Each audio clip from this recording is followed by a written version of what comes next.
Why are we bringing dollars in the middle of our trade? Let me say this. I think it is important for the trade ministers who are here. We are all struggling to make payments for goods and services from one country to another because of differences in currencies. And in the middle of all this, we are all subjected to a dollar environment. Kenyans want to pay for Tanzanian goods in dollars. Tanzania wants to pay for DRC goods in dollars. Egypt wants to pay. Why are we bringing dollars in the middle of our trade? Whereas in Namibia, for example, the number of Chinese people living here in the meantime is 4 times as much as, for example, the German community. Mr. Speaker, yeah. What is your problem with that? Why does it become your problem? It looks like it's a more European problem than our problem. Yeah. You talk about Chinese. We allow Germans to come offer visas here. Red carpet. Our people are harassed in Germany. So why Chinese talk about Germans? How you are treating us there? Chinese don't treat us like that. We know what we will handle our own country. Don't be sorry for us. Absolutely, yeah. Yeah. Russia has the right to be anywhere they need to be legally, as any other country has the right to be anywhere, meaning those who come to Africa, you know, you hear people complain about China, then about Russia, then about, but how about them? What right do they have to be in Africa that others don't have? I can stand up to any pressure from any corner. I make the right decisions for our country. Do you know that only 5 countries of this world hold meaningful power in the UN Security Council? None of them is African.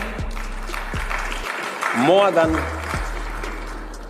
half of the world's population is not represented in the UN Security Council. It is neither democratic, it is not representative, it is not transparent, it is not accountable.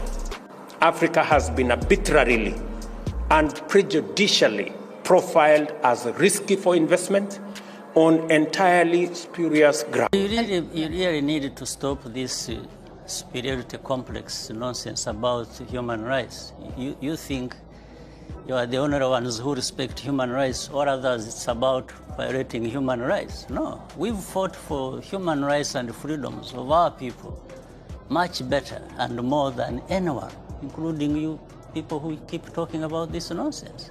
You don't start telling the others what to do, what they should not do, or that what they are doing is not to your satisfaction. Who are you? Every time Westerner comes, it's about Chinese. I told Chinese ambassador, yeah, I'm not your puppet. It was impressed everywhere.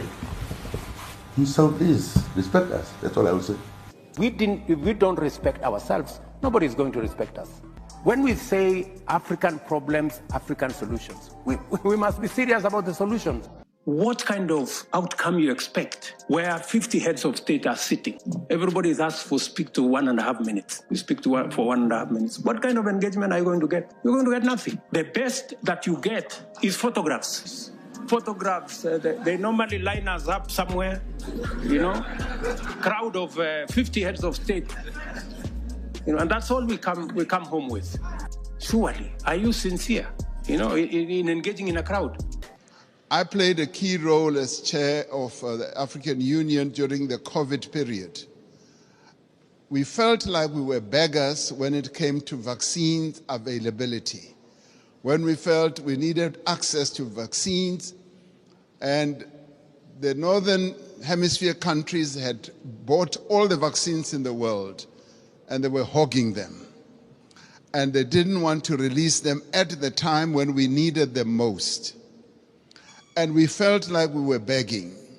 And at times it felt like they would just be droppings from the table, that yes, we will give you that and that. And let me tell you something that generated a lot of resentment. We resented that, and it got worse when we said we want to manufacture our own vaccines. And when we went to the WTO, there was a lot of resistance. enormous resistance. And we kept saying, what is more important, life or profits by your big pharmaceutical companies? And that too, I must tell you now, generated and deepened that disappointment and resentment on our part, because we felt like life in the Northern Hemisphere is much more important than life in the global South.